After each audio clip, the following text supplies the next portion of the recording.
χαρούπι φυτρώνει στο δέντρο χαρουπιά. Έχει πολύ γλυκιά γεύση σαν πετιμέζι και έχει χρώμα καφέ. Το χαρούπι αποτέλεσε τη σοκολάτα της κατοχής, ιδιαίτερα για τα παιδιά των φτωχών οικογενειών. Παλιότερα το έκοβαν σε χοντρά κομμάτια και το έδαιναν σε ζώα αφού δεν μπορούσε να ληστεί.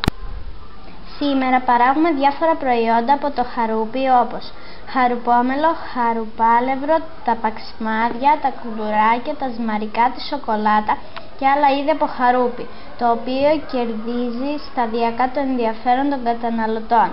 Είναι ένα προϊόν με θρεπτικά χαρακτηριστικά, πολύ υγιεινό και πρώτα απ' όλα βιολογικό 100%, καθώς προέρχεται από δέντρο το οποίο ούτε ψεκάζεται ούτε λιπαίνεται. Επιπλέον δεν έχει καμιά αρνητική ιδιότητα για τον οργανισμό αφού διαθέτει μεγάλα ποσοστά πρωτεϊνών και ασβεστίου. Φανταστείτε ότι το χαρουπόμελο αναγραμμάριο έχει 25% φυσικό ασβέστιο, άρα είναι περίπου 4 φορές πιο δυνατό από το γάλα. Το φραγκόσικο είναι φρούτο και φυτρώνει στη φραγκοσικιά. Η φραγκοσικιά είναι ένας πολύ μεγάλος κακτοειδές φυτό. Το φραγκόσικο φυτρώνει στις άκρες των φύλλων της φραγκοσικιάς.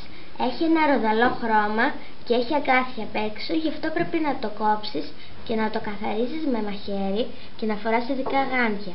Αξίζει όμως τον κόπο γιατί έχει πολλές βιταμίνες. Φαρμακευτικές χρήσεις. Μειώνει τα τριγλικερίδια στο αίμα.